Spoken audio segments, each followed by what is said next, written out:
Okay, is anybody here?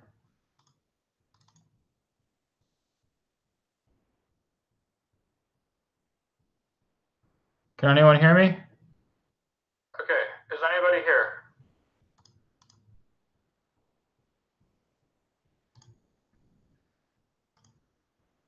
Can anyone hear me?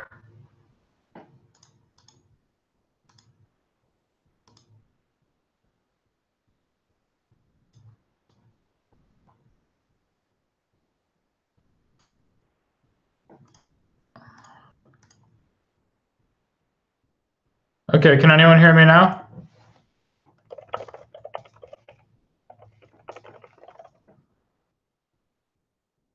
I should be live. I don't know why.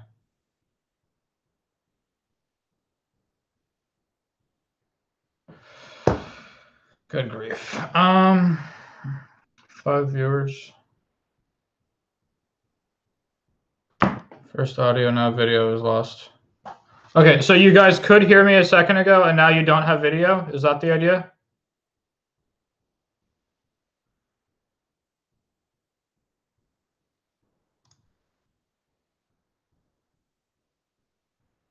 Let me see.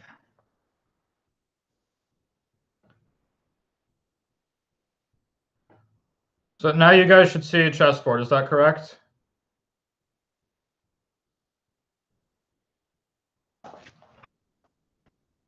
Okay, welcome everybody. Hopefully you can see me again now. I'm sorry for any technical glitch that we had in the beginning. It took some time to get that sorted out, but luckily I think we're good now. So let me just introduce myself first and foremost. My name is Sam Shankland. I've done a few series for iChess. I've done the Shankland method parts 1 and 2, and I have a new Grunfeld series that I'm recording actually today and tomorrow and maybe one more day, and that should be come out reasonably soon. And in the meantime, I'm doing a little webinar here to explain a little bit about the Shankland method parts 1 and 2. And right now the Shankland method part 1 is on sale at the link in the video description, where you can buy it for 60% off, which is quite a steal. Definitely highly recommend it. And the whole premise behind the Shankland method is it's a 2-part series on calculation. The first part, which we're going to look over today, is about calculation where you're trying to advance positional goals as opposed to concrete tactical ones, which is usually what people think of when they look at calculation. And here we're going to look at some games of players like Karpov and Carlsen and guys like that who are really good calculators, but you might not normally think so just because when you look at their games, they seem so strategic. But they really are. And so what we're going to start off with is a game from Carlsen that I think was very interesting. So without further ado, this is a little sampler appetizer, so to speak, of what you can expect in the course. And hopefully you'll learn something from it. And the last thing I'll say before we start looking at the actual chess is I don't believe in passive learning. I think that will not, as chess players, every game we play, we're going to get fresh positions that we have to solve on our own. And I don't think that sort of being told what to do will help you very much. That's why I believe in interactive learning. I will be asking lots of questions over the course of this video series, all throughout my video series. I ask lots of questions, ask the viewers to pause and try to figure out the best move. This is how I believe real chess improvement can come. And furthermore, during this webinar, I'm going to be pausing a fair amount and asking the viewers for some answers. And I know that there's some lag in between when I actually say the words and when they show up on your screen, so it might take a little bit of a moment, but hopefully we'll have some fun. And thanks everyone for tuning in, and please remember to buy the product. So we're going to start out with an interesting game from Carlsen. So let me just pull it up. So application window. Okay, so everybody here, you should now be seeing a blank chessboard, or not blank, but starting position. Is that correct?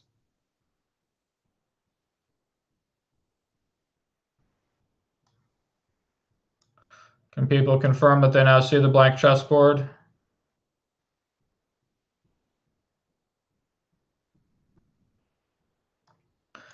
Great. Okay, so we're going to get started. So this was a game Carlsen played against Gelfand at the candidates tournament where he won and earned the right to challenge for the world championship. And in my opinion, it was his best game from the tournament. started off e4, c5, knight f3, knight c6. Gelfand was playing the Sveshnikov pretty consistently around this time and was doing extremely well with it. But Carlsen had no interest in going into the main lines. I'm just going to go through the first part of the game reasonably quickly just because I don't really think that's too relevant to the points I'm trying to make. But we're going to get to the key stuff very shortly. So bishop b5, black plays e6, and then castle. Knight g7. This was all very mainline stuff, or at least it was at the time. Not super common nowadays. And well, with black playing knight g7, his goal is he wants to play a6 and kick the bishop away, and he wants to prevent any kind of bishop takes c6. So Carlsen plays rook e1. With this move, he is anticipating black playing a6 and wants to clear the f1 square for the bishop. So it goes a6, bishop f1, d5. And now a lot of moves have been tried here. I think, or not so many. e5 is interesting, sort of leading to a King's Indian style position. I always thought d3 was a pretty good move. But in this game, white chose e takes d5. Now, black would not want to play e takes d5 back because he's behind in development, and opening the e file is a bad idea. So he's better off trying to keep the position closed with knight takes d5, d4. And now black sort of reels his idea. He just drops the knight back to f6. And his point is that it's not so easy for white to resolve the tension in the center effectively. The pawn on d4 is now hanging. And if white were to, for example, exchange the pawn off on c5, after queen takes d1, black is able to trade queens, so the white's lead in development is not so menacing. And after rook takes d1, bishop takes c5, black is absolutely fine. He's ready to complete his development by castling next. And white even has to worry about moves like knight e4 or knight g4 coming soon. So instead of this, Carlsen plays bishop e3. And his point is to simply overprotect that pawn on d4, developing a new piece, and getting everything good to go. And so bishop d7 was played. And now, c takes d4, knight takes d4, bishop d7. And now Carlsen has to sort of accept that black is going to complete his development because black's simple plan is bishop e7 and castle to get all of his pieces out. And there's not too much white can do about that, but he can sort of try to gain some space in the position, which does help him a bit. So white plays c4, hoping to gain space in the center. And black could have played bishop e7, but Gelfand instead chose to take on d4, which is, of course, fine. Bishop takes d4, bishop c6. And all of black's pieces look totally fine. There's really not a care in the world. Knight c3, bishop e7. We're going through pretty quickly, so I want to get to the critical points soon. So a3. So let's stop here for a second and just discuss for a bit. So what is white's main positional idea in this structure? What is he trying to accomplish? Let's see if anybody can give me an answer.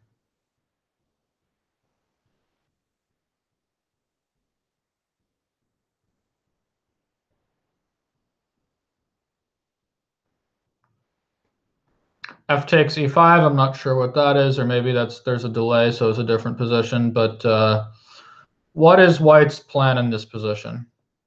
Pawn attack on the queen side, someone says. That's exactly right. White would like to get the move b4 through to try to use his pawn majority. At the moment, what we see is white has these 3 pawns on the king side, while black has 4. That's a majority for black. But at the same time, white has 3 pawns on the queen side, while black only has 2. So that is a majority for white. And white wants to set his majority in motion by playing b4. It also explains why he just played the move a3. And so black, in response, played a5, which is a very natural move. He's trying to stop white from playing b4. Now, white can't play b4 just yet, but soon enough we'll see it happen. So the next thing white does is complete his development. Queen d3, castle, rook a d1. And all of white's pieces are nicely centralized, but still it's not so easy to point out any target in black's position. So game continues, queen c7, bishop e5, queen b6, queen g3, and now black plays rook f to d8. So you should always have your eye open for tactics. At this point, white has a possibility to play bishop b6, which forks the queen, bishop c7, excuse me, which forks the queen and rook.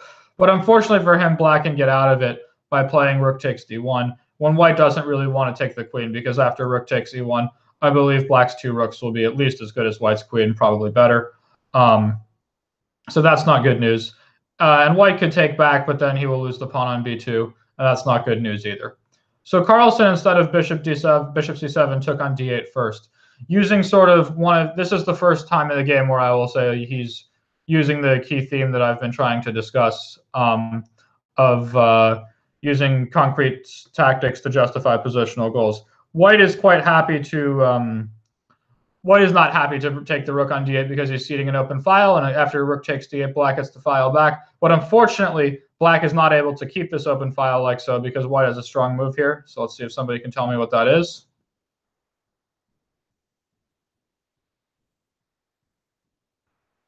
What should white play in this position?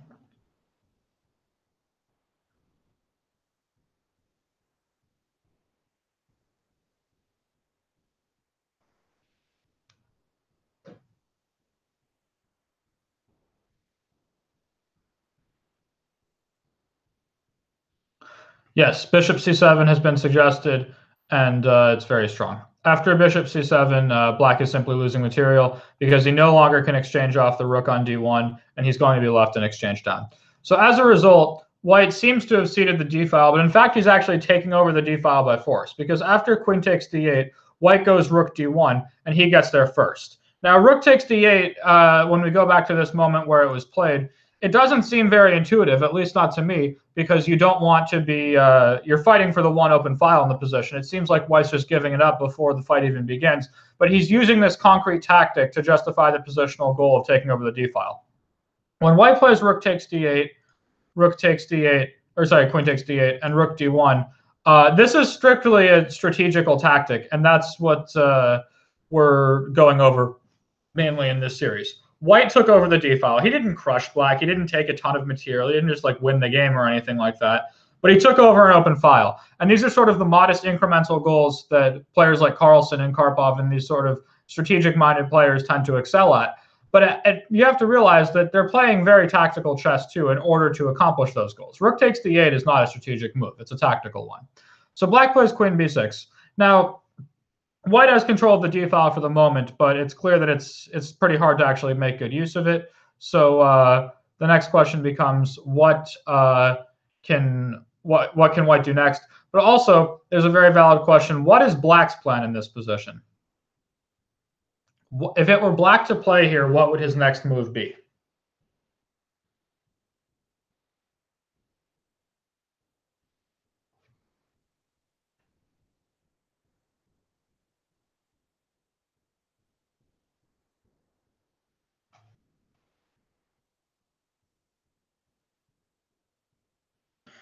Okay, so someone has suggested rook d8. That is a decent move, but not the best one.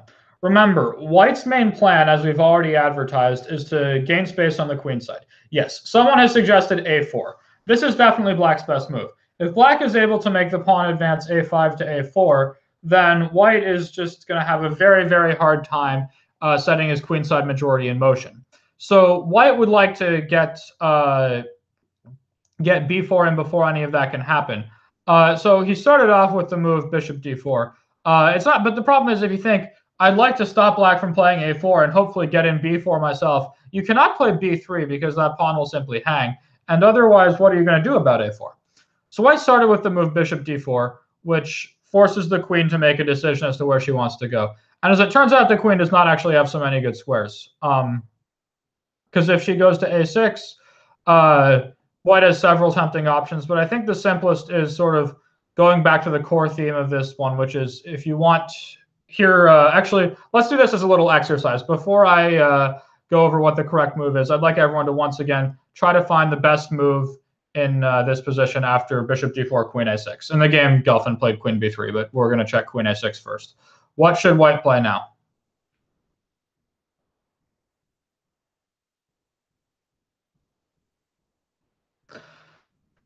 Yes, b4 has been suggested, and it is the best move. The point is, white wants to get this b pawn in motion and get the queenside majority rolling. So b4 looks like a strange move because it hangs the pawn. But this is where the whole premise of the Shankland method that comes in both parts 1 and part 2 becomes part of the equation, which is the thing you should always ask yourself when you have a positional idea. In this case, white's idea is to get b4 and send the queenside in motion. If you have a key strategic idea that you're trying to accomplish, and your opponent is preventing you from doing so, in this case because the b4 square is sufficiently protected, the first question you should ask yourself is, what happens if I do it anyway? And here we find out it's actually pretty simple. White gets b4 and it does it quite easily. After ab4, black already has to worry about b5, which is a serious threat, winning a piece. And his problem is that bishop takes b4 is well met by bishop takes f6, when it's clear that black was unable to get away with grabbing the pawn on b4 because the knight on f6 was hanging.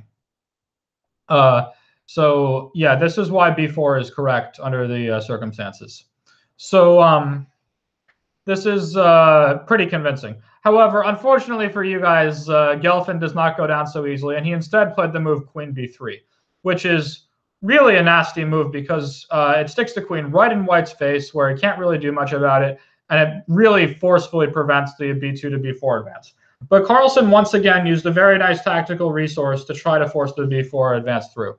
So can anyone think, what should white play in this position? In the meantime, I see people asking if I ever stream on Twitch. That's not really my thing. I prefer to make videos and come prepared with stuff. Twitch streaming, I'm not good at talking about my games while I'm playing them because I'm just too focused. I'll leave the Twitch streaming to the guys who are better than me at that.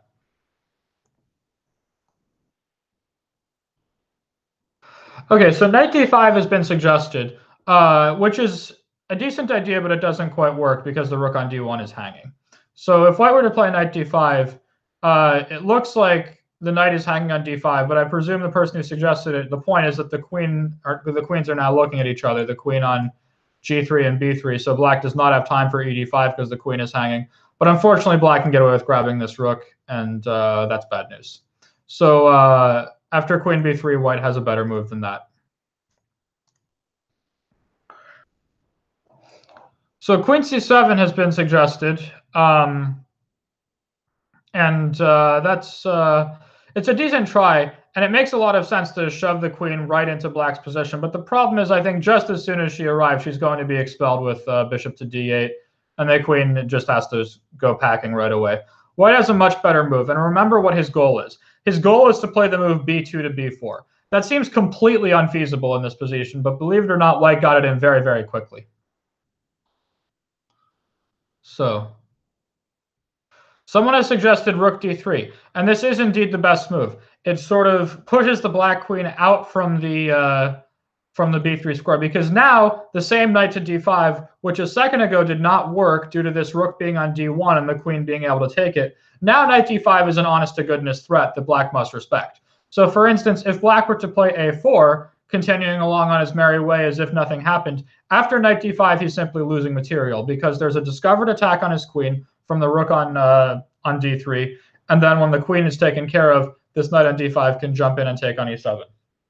So that is bad news, and definitely not what black wants. So he has to do something about it.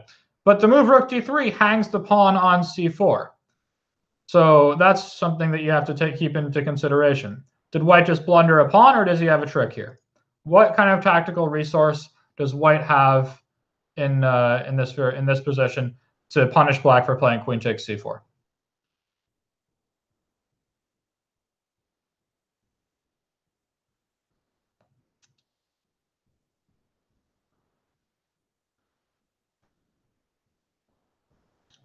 Yes, bishop takes f6. Now, this is something of a difficult move because it's sort of an invisible one. Strategically, the move bishop takes f6 makes no sense at all. You're giving up this very strong bishop on d4 and leaving black with the completely unopposed dark squared bishop. Strategically, this game is totally over, and that means that bishop takes f6 is sometimes a hard candidate move to find just because it looks so dumb. But when we calculate a step further, we realize that strategically, while this may be dubious, strategy can go out the window when you end up taking black's queen.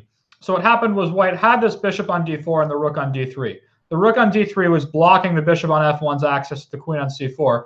So if the rook were able to move, in this case rook d8 check, the queen will be hanging. The bishop on d4 was in the rook's way, so white first exchanged off the bishop, then he gets rook d8 check in, and after this, white ends up with an extra queen, at which point strategical considerations are completely irrelevant because of white's gross material advantage.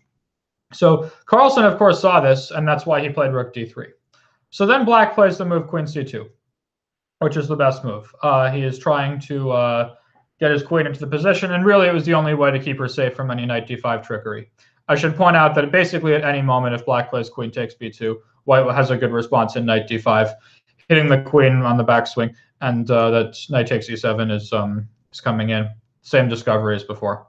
So queen c2, and now white has a very important move here. What should he play?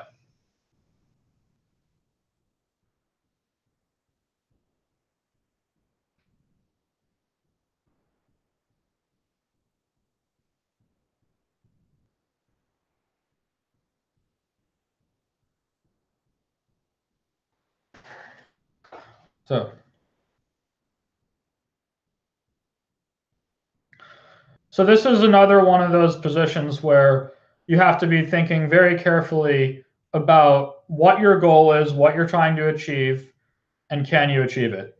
We've already established quite early on in the course, not the course, this webinar, that white's goal is to play b4 and set his queenside in motion. So a lot of people are suggesting b4, and this is indeed the right plan, but the question is, can it be justified? So after b4, black's going to take on b4. And here, if black were to be foolish enough to simply grab this pawn back, then after bishop takes f6, white is winning. And we saw this tactic a second ago. This is relatively straightforward to calculate.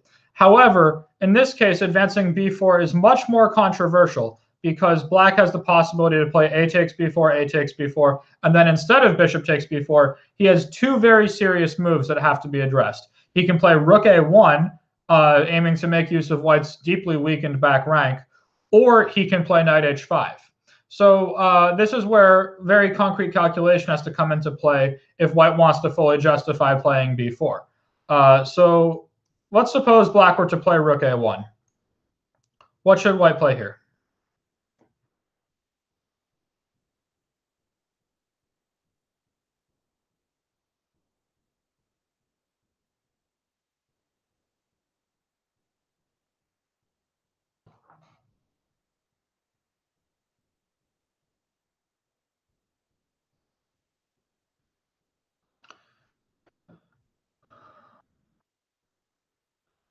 So we're seeing that white's back rank is very weak, but as it turns out, black's is just as weak as white's. Now white does not want to jump in directly with queen to b8 check because now black is able to block the check with either with bishop f8, bishop e8, knight e8. He has lots of blocks available, but instead what he should do is once again play this sort of invisible move, bishop takes f6, which both removes one of the defenders of the e8 square, so this square on e8 no longer is defended twice. And after bishop takes f6, the bishop is no longer on e7 to block the check on b8. So after queen b8, black is simply mated. So Carlsen must have once again seen that rook a1 fails. And this is another key tactical point you have to consider when playing b4. But unfortunately for you guys, it's not that easy because black's best try by far is the move knight h5. And with this move, what he's trying to do is gain a tempo by kicking the white queen away, and then he can take on b4 next when the knight on f6 will no longer be hanging. And now is where the calculation really becomes important, because if white is not doing well here, he cannot advance b4. So, but Carlsen is ready with this, and white has a very strong response. So what should white play?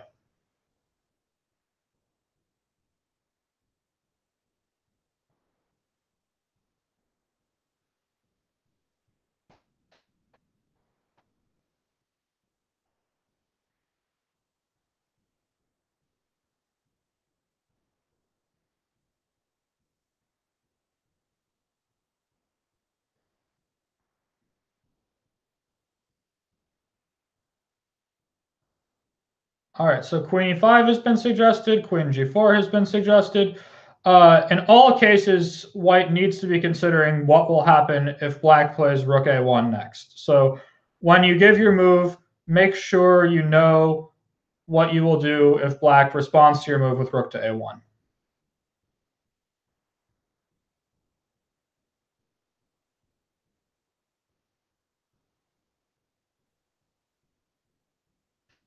So I'm seeing a few moves. I see queen e5, queen g4, and queen e3 suggested.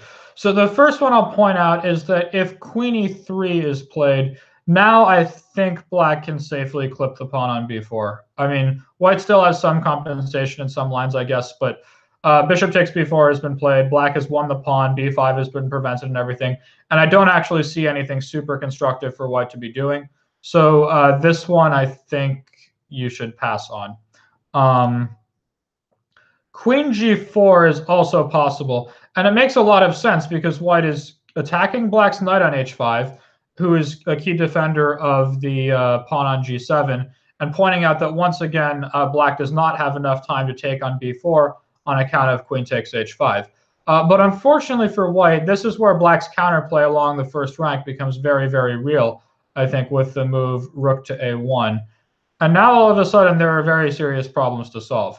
Rook takes f1, queen takes d3. These are major threats, and I don't think white's in such great position to deal with them. He's probably reduced to playing something sad like rook to d1, but I think black will probably be fine. Let's see if anyone else has anything. So now queen e5 has also been suggested. And what happens here if rook a1?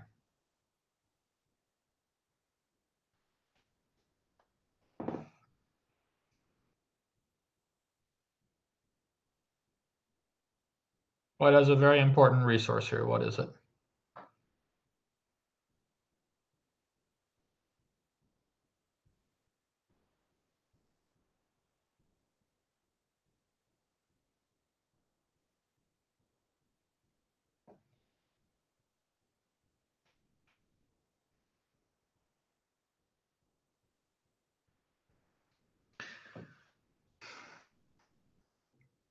So we're seeing a lot of counterplay from black. And you don't want to make a passive move. I mean, I'm seeing someone suggest queen e2, but if you do that, you're going to you're clearly going in the wrong direction when you're trying to attack. If g4, I think this just ignores black's threat of queen takes d3, so that won't work. There's a lot of stuff hanging, but it looks like one person has the right idea, which is knight to d1. The point is that white blocks this first rank to prevent black from playing a move like queen takes d3 or rook takes f1. And the point now is that if black plays rook takes d1, rook takes d1, queen takes d1, at the end of all this, white can go queen b8 check, bishop f8, and now bishop c5, which is a very strong move. And black is lucky not to be mated. He has h6 available. But at the end of all this, he has an awful position because he's going to lose the f7 pawn, and white still has a healthy pair of bishops. So this is not tenable, and black is losing. But this knight d1 move is very important to see because I think everything else white can do will leave black with a totally acceptable position. And it clearly must have been part of Carlsen's calculations. So that was what happens on rook a1. But instead, black played the move bishop f6, which introduces even more problems to the position. So what should white play now?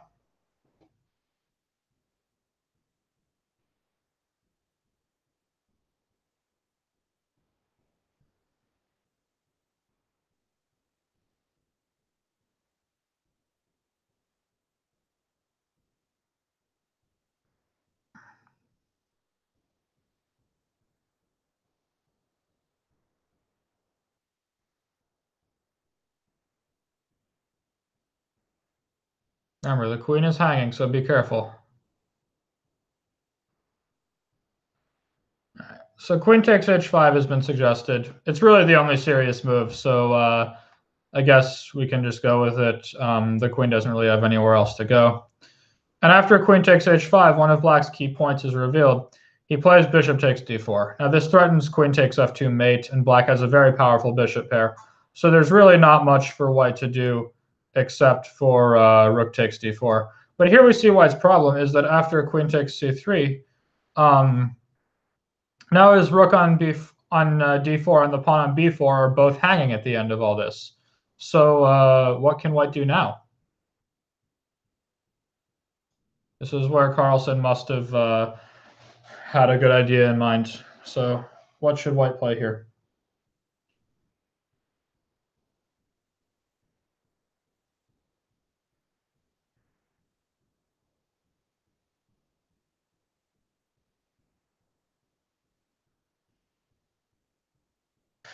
So I'm seeing a few moves suggested.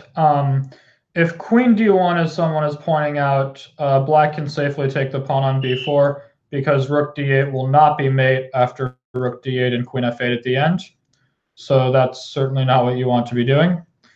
Someone also suggested b5. Strategically, that's the right direction, but unfortunately, it ignores the threat to your rook on d4.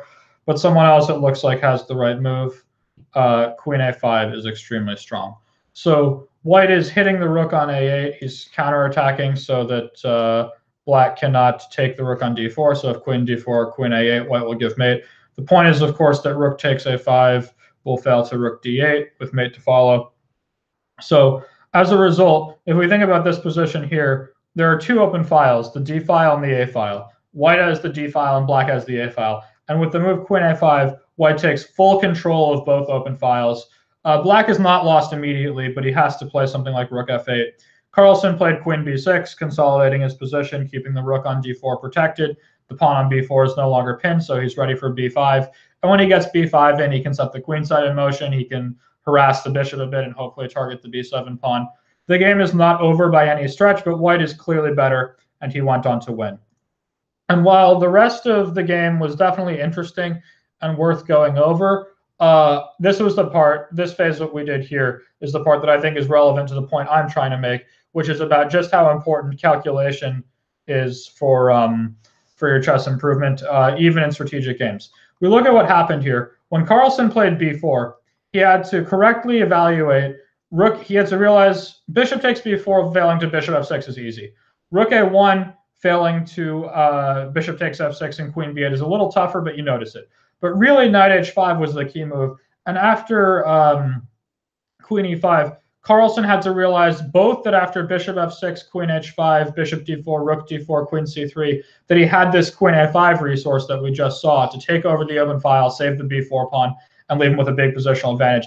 And he had to realize that rook a1 is well met by knight d1, cutting off the attack on the first rank, and that after the mass exchanges on d1, white will have queen b8 check, followed by bishop c5.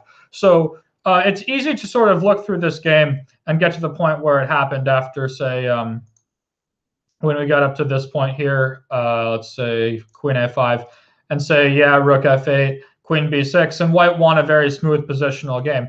But it's a clear indication that in order to win this kind of smooth positional game that everyone seems to be happy to watch, Carlsen calculated absurdly well. He saw all the variations. He saw them very clearly. He calculated the lines. He didn't miss stuff. And he had to use this concrete calculation in order to justify the b2, b4 advance that he was able to carry out and then get everything in motion. And when Johnny P says, I think this level is above me, well, that's because it is. Carlsen is the best player in the world. And that's why you can be learning from stuff like this. And I certainly learned from this game. And all throughout the series that I publish, I choose games that I believe I learned a lot from. And when this game was played, that was 2013. I was already 2600. I was a very good player, but I felt that even I could learn something from this. And I think that's why it's important to study these games and to study my DVD series, because in these series I go over a lot of these games where you can really dig beneath the surface and see exactly what the correct thought process was and how these really strong players handled it. I can also speak a fair amount about the games that I play to discuss these kinds of things. And so without further ado, I think we're going to move on from this one, largely because my point has already been made.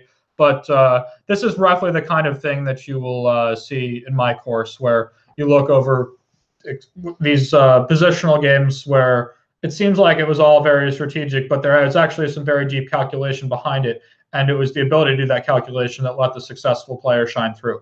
You know, it's funny when you look at games like Carlsen and Karpov, and this is not a strategic series. This is a calculation series.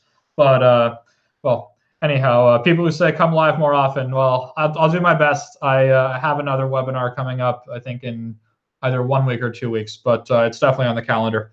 So we're going to move on and check out one of my games that I played. So going back, I think I'll just set up the position actually instead of going through the beginning because we don't have so much time.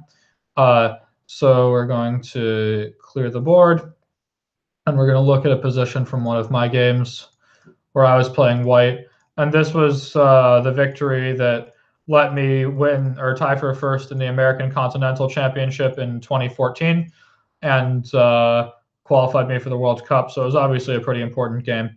Sorry, that is not a black king on G1. That is a white king on G1. I think the king's actually on G7. I believe this is right.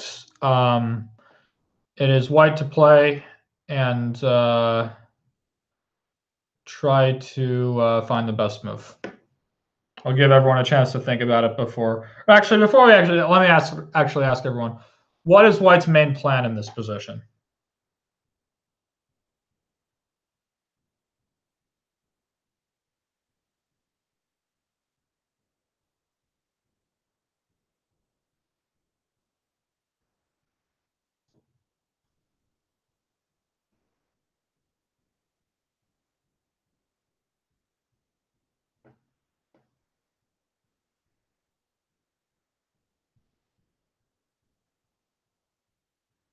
Sorry, actually the king was on G8, but I don't think it changes anything. Let me just set this right. Actually, it changes something. Yeah, king is on G8, same thing. It's white to play in this position. And yeah, someone says white wants to make use of his passed d pawn. Someone actually says board only. That's a good idea. Let me go standard layouts, board only. Okay, so you guys are right. White wants to make use of his passed d pawn. Then what should he do?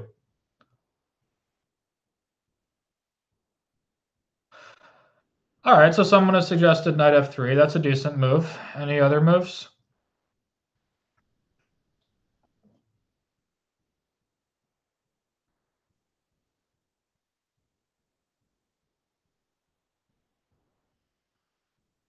Anyone else have a suggestion? So you guys have all correctly figured out that white's main asset in this position is his passed d pawn. What's his main liability? What's the problem in white's position?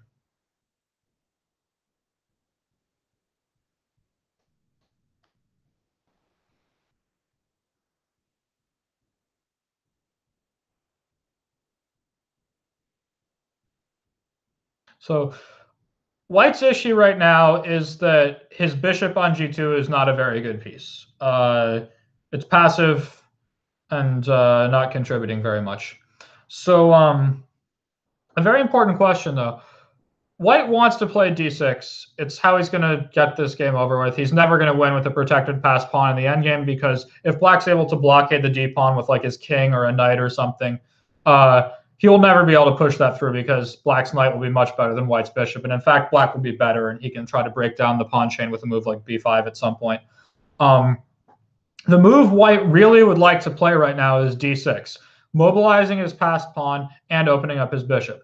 The problem is, after d6, rook d8, it becomes clear that this pawn is in some trouble and could require some attention. And this is where the whole theme comes into play, where you must think to yourself, if I have a strategic idea and my opponent's stopping me from doing so, what happens if I do it anyway? And here, indeed, this is where we have to calculate. And as it turns out, white has a very important move now, knight f3.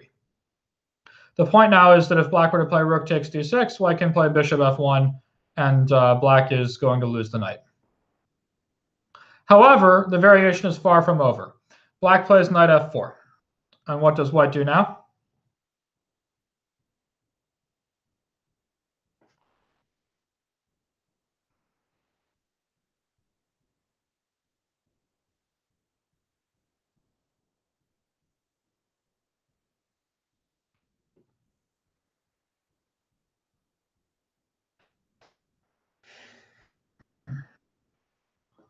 d7 has been suggested, but that will just lose the pawn after rook takes d7.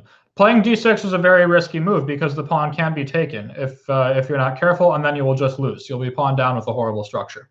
So white has a better move than that. Okay, knight e5 has been suggested, and that is indeed the best move. And the point is now that white's trying to push this pawn even farther. But there's a lot more calculation to be done. The first thing to see that is what happens if black plays knight d7? White has a very important resource here that he needs, otherwise his position will not be very good.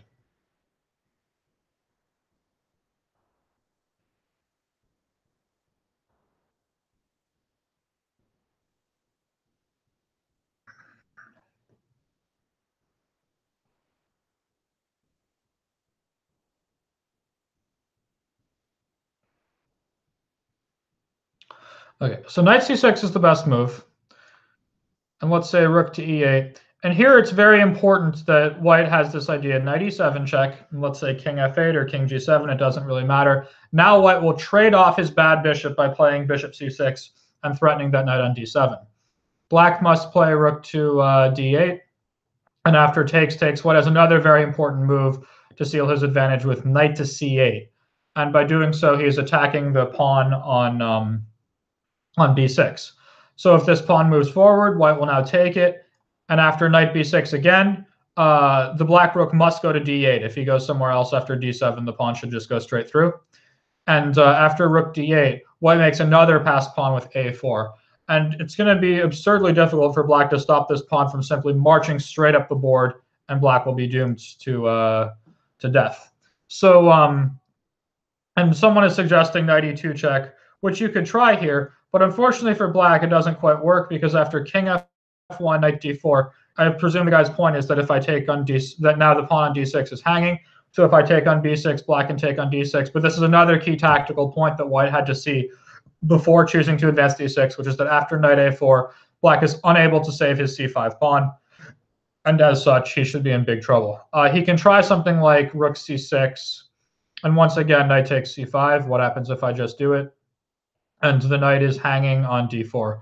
White maybe even should have put his king on g2 instead of f1 to avoid the following trick with knight to f3. But nonetheless, this will just be a pawn race, and I think white's pawns are quite a bit faster after a4. Let's say black goes knight h2, king g2, knight g4, and white just goes like rook d5 or something, and he's ready with b5 next. I think white's pawns will be faster. So probably I should have been a little bit less clumsy and gone to g2 in this position so that in the same line, there's no resource with knight f3, and black is just losing the pawn on c5.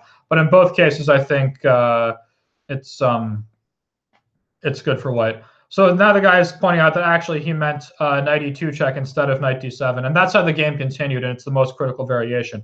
And this is the one where it's quite scary for white, because after knight e2 check, king f1, and knight d4, white's rook on d1 has now been cut off from the defense of the d6 pawn, and it looks like the pawn on d6 is simply lost and black is just going to win the game. And this is where I had to have a move ready that kept white in good shape. So and it has to be very well calculated. So what should white play in this position to keep the upper hand?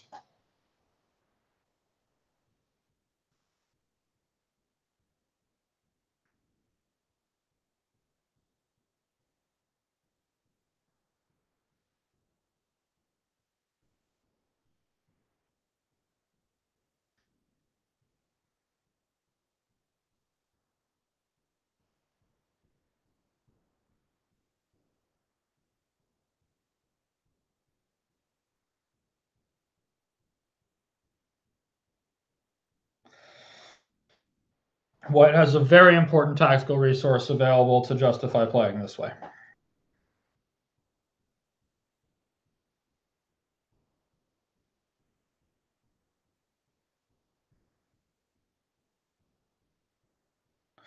All right, so d7 has been suggested, and it is indeed the best move. And white's point is that while it looks like it loses a pawn for the moment, if black were to take on d7, white is not going to take the knight back. He's going to play knight c6. And now if black were to take the knight after bishop takes c6, the knight on d7 is lost. Now black can resist much more resiliently if he plays, for example, rook c8 or rook e8. But after knight takes d4 and rook takes d4, at the end we've significantly reduced the material in the position. It's been a bit simplified. And all of a sudden, white's stupid g2 bishop is now the boss of the board. It's really controlling all of the key queenside squares. And white is ready to set his c-pawn in motion with moves like b4, c5. Black's is greatly restricted because if he moves the knight, rook d6 will be a huge pain to deal with. And all of a sudden, white has taken over the initiative, and he's much better. But unfortunately, after d7, it's not like you're just queening this pawn on the next move, and black doesn't have to take it. Instead, he played the move h5, which I think is probably not best, but it was one that I had to consider beforehand. What is black's idea by playing h5?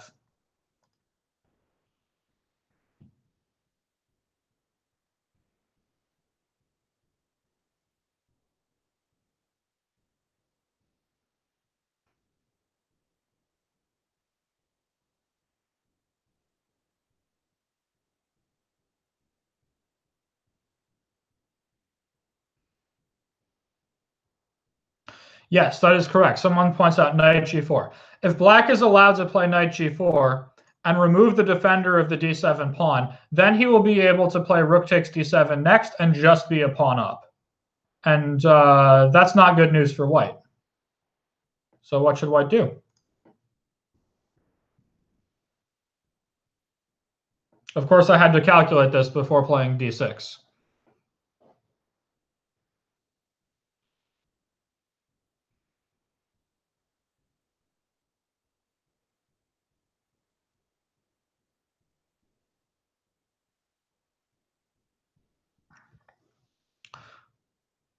Someone says resign. Believe it or not, black resigned in 3 moves.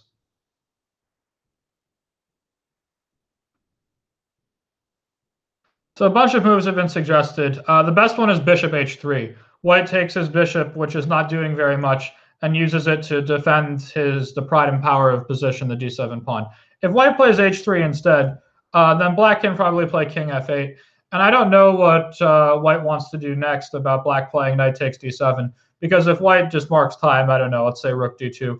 Now this same tactic with rook d2 will not work, because after knight c6, and we take all this. With the black king on g8, the knight on d7 was simply lost, but in this position instead, black can play king e7. He saved the knight, and he remains a pawn to the good. He should just be winning. So white really needs the h3 square to use it for his bishop. Now, in the game, black played knight g4, which was not very good. But if he were to play g5 instead, which also makes a lot of sense because he's wanting to play g4 and kick the bishop away to get knight takes d7 in. White has a very important move here. Let's see if anyone can figure out what it is.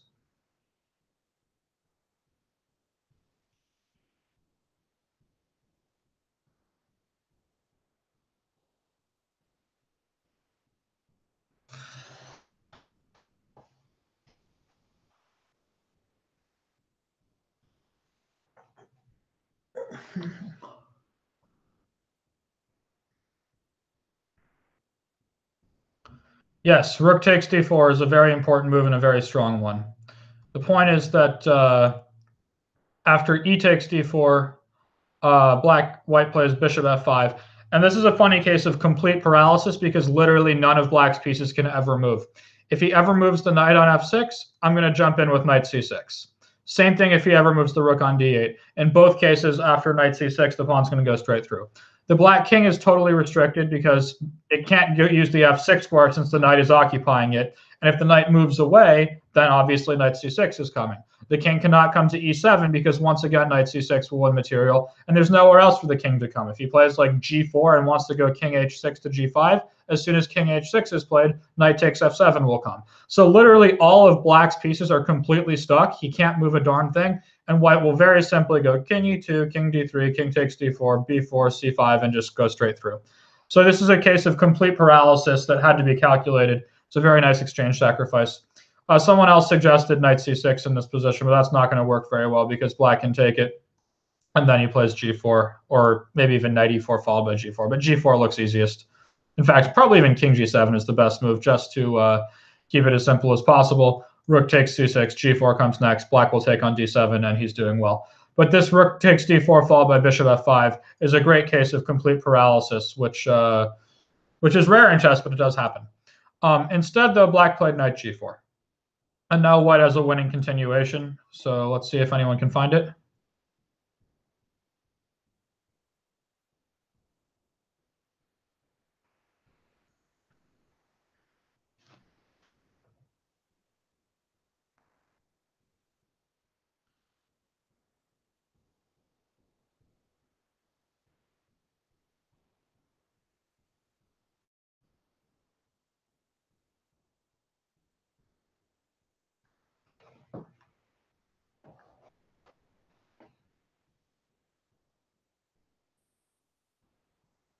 Okay, so someone has suggested knight takes g4, but this is a mistake because black plays hg, and after bishop g4, he cannot take the d7 pawn yet, but he can very easily kick this bishop away with f5, and black will play rook takes d7 next when he's just better because his knight should be better than white's bishop, and white has some weak kingside pawns. This is not what white wants. He has a better move. Someone else has suggested f3. That's bad for a number of reasons, the simplest being knight takes knight, although knight e3 check doesn't look bad either. White has something stronger. Someone has said bishop takes g4 with b4 to follow. And this was actually my idea when I calculated the line with d6. I had reached this position and decided that white was doing well. And that's an important, and it was good enough for me to correctly play this way. But that also means that along the way, you should be looking for improvements. So someone else has suggested knight takes g4 here, which is also a thought, but unfortunately, black can play something like king f8 or king g7. Probably king g7 is easiest. And you're not going to be able to save the pawn on d7 because if knight e5, black can play f6, and the pawn on d7 will be lost, and black should be okay.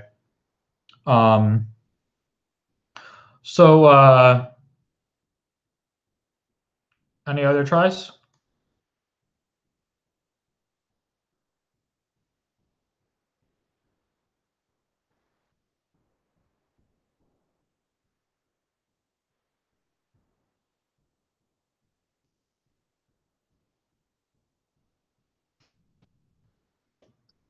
Someone says rook d4, c d4, f3, but unfortunately the knight on e5 is hanging, so that won't work. Anyone else? Now, b4 we can't do because the knight on e5 is hanging. So the best move is bishop takes g4. And someone suggested b4 here already, which is the second best move. And I had seen this. It's an attempt to undermine the knight on d4. And white is better, but not winning. Black can try f6, and it's still a game. But white has something much stronger here, which I had to stop and then figure out later. In general, this is a thing you should do. I'm a very good calculator and everything, but I make lots of mistakes. We're all human beings. That's just part of the human experience, is that you're going to make mistakes. And I realized that I had missed a very important resource here, which when I actually got this position on the board, I found, and as a result, was able to win quickly. Believe it or not, black just resigned in 2 more moves. So we'll see if anyone can find the key idea that white can play here to finish the game off.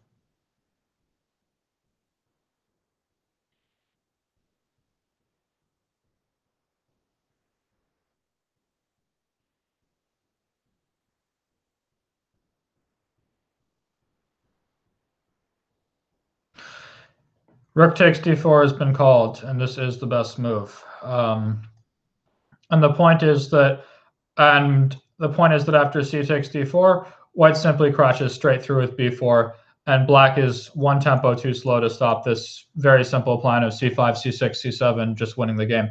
He actually just resigned here instead of even playing another move, but there's nothing to be done. For instance, if he tries to come after the pawn like this, and we go c5, takes, king e7, c6, black just cannot stop c7 since king d6 runs into knight takes f7 check, and there's nothing to be done about that one. Similarly, black can try kicking the knight away with f6, pointing out that when my knight moves, he'll take on d7. But of course, I won't oblige him. I'm going to send my pawns first. I don't care about the knight. And after something like bc, fe5, c6, black is unable to stop c7, followed by c8, even if he brings his king. Of course, I'm not going to take the rook. That would be very foolish. After king takes c8, king takes d8, black wins. But I can play c8 queen, and white's going to be a queen to the good, and he's just going to win the game.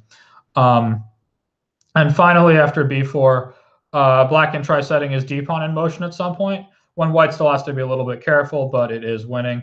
So we can go c5, takes, and say black goes d2, king e2, f6. And this all had to be calculated before you pull it off.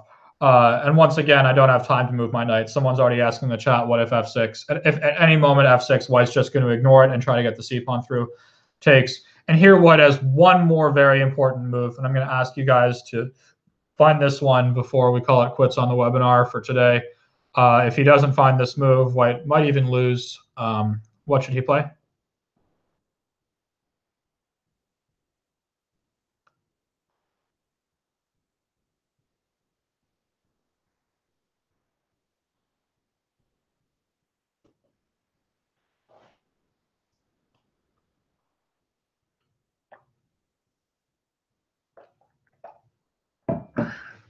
Yes, king d1 is a very important move.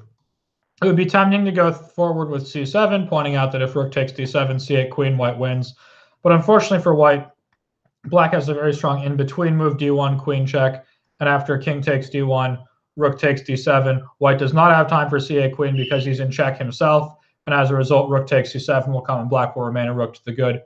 If white plays king takes d2, to avoid this, the problem is he still isn't threatening c7, and black is in time to play a move like king f7, and after, say, king e7, c7, king takes d7, black is alive, and this should be a drawn pawn endgame.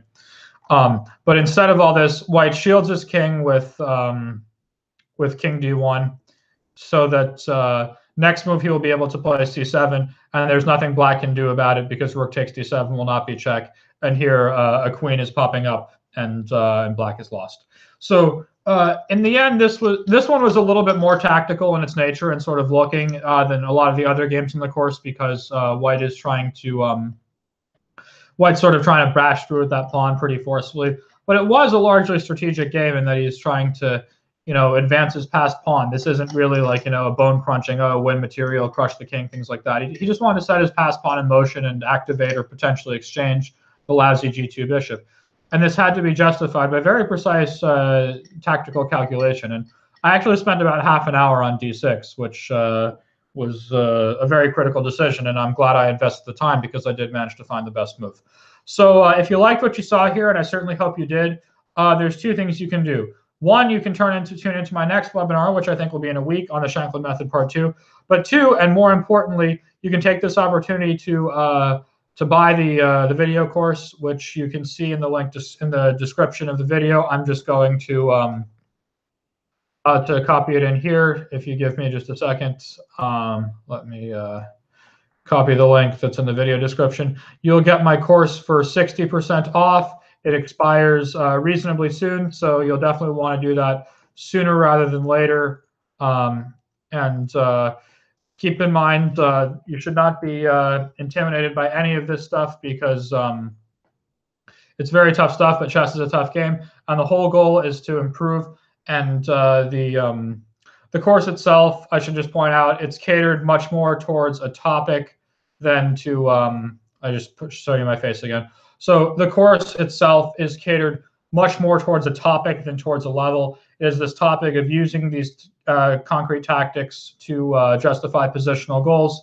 And it starts off, in my opinion, pretty easy, and it gets very difficult by the end. So here we saw two problems that were sort of towards the end of the course in their difficulty. The earlier ones are easier, the later ones are harder, and so on. The idea is that you can take this course, jump in wherever you're comfortable, and then you will consistently have your comfort zone expanded and pushed and challenged. And as a result, hopefully that will help you become a better chess player. So once again, please, I'll just copy this one more time into the chat. You can look to pick up the discount here, and you can go ahead and buy the course there, and hopefully it will help you with your chess. And in the meantime, thanks much for watching, and I will hopefully see all of you for my next webinar in a week on the Shankland method part 2. Thank you very much, and good luck with all your chess. Bye-bye.